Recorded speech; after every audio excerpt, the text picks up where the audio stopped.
होने का मैं आप लोगों को बधाई देना चाहूंगा। और 2 साल में आपके इस भाई ने, आपके इस बेटा ने मोदी की गारंटी में जो 3 करोड़ जनता से वादा किया था, पार्टी ने, हमारे देश के यशस्वी प्रधानमंत्री जी ने जिसको मोदी की गारंटी का नाम दिए थे, वो सब काम को, बड़े बड़े काम को पूरा किए हैं। पिछली सरकार में 18 लाख गरीब लोग ग्रामीण क्षेत्र में प्रधानमंत्री आवास से वंचित हो गए थे। और हमारे प्रधानमंत्री जी ने कहा था कि भारतीय जनता पार्टी की सरकार बनेगी तो मुख्यमंत्री का पहला काम होगा कि 18 लाख प्रधानमंत्री आवास की स्वीकृति देगा।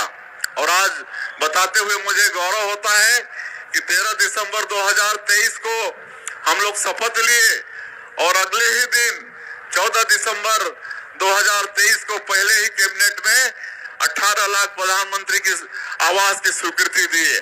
आज ये 2 साल के अंदर सभी मकान स्वीकृत हो गए हैं। और लगातार गृह प्रवेश बिलासपुर में भी आए थे तो माननीय प्रधानमंत्री जी 3 लाख का गृह प्रवेश कराए थे। उसके बाद अभी राजस्व में भी आए थे तो करीब 4 लाख का गृह प्रवेश कराए। बीच में हमारे पंचायत ग्रामीण विकास मंत्री आए थे शिवराज जी, 51,000 का कराए। आज भी हम लोग सोना खान में प्रधानमंत्री आवास का गृह प्रवेश करा के आए। आज किसानों का वादा भी पूरा किए, 21 क्विंटल धान खरीद रहे हैं, 3100 रुपया धान का कीमत दे रहे हैं, तेंदू पत्ता का दाम बढ़ाए हैं, चरण पादुका योजना फिर से शुरू किए हैं। जो भूमिहीन कृषि मजदूर हैं उनको भी 10,000 रुपया साल का देने का काम कर रहे हैं। तो इस तरह से मोदी की गारंटी को पूरा करने का हम लोग प्रयास कर रहे हैं। पीएससी जैसे घोटाला हुआ पिछले सरकार में, जो हमारे बेटा बेटियों के भविष्य के लिए रहता है, और उसमें भी जो दोषीदार थे उनको भी दंडित करने का काम हो रहा है। आपका ये बेटा, आप लोगों का इस सरकार प्रदेश में एक पारदर्शी और निष्पक्ष सरकार देने का काम कर रहा है।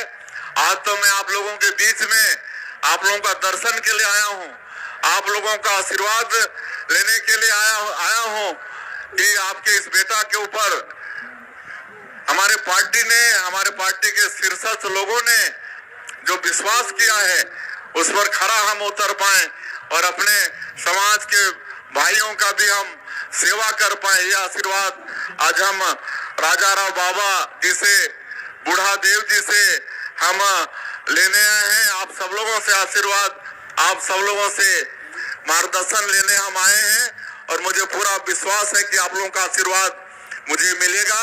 और नक्सलवाद जैसे जो समस्या था उसको भी हम लोग समाप्त करने में कामयाब हो रहे हैं। वहां भी विकास हम लोग पहुंचाएंगे, वहां भी खेती को बढ़ावा देंगे।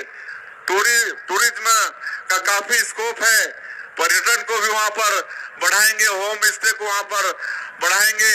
वहां पर केदार जी बहुत बातों को बताए हैं जो विकास पिछले दिनों में वहां पर हुआ है। किसी भी तरह से वहां कमी नहीं होने देंगे। हम अपने भाइयों के विकास के लिए हर तरह का प्रयास, रोजगार, धंधा से जोड़ने का काम हम सब लोग करेंगे। ये आपका ये भाई आप लोगों को वचन देता है और आप लोगों को किसी भी तरह से कोई चिंता करने की आवश्यकता नहीं है। निश्चित रूप से जो भी समस्याओं के विषय में आदरणीय नेताम जी ने इंगित किया है, उन सब बातों पर हम लोग मिल बैठ के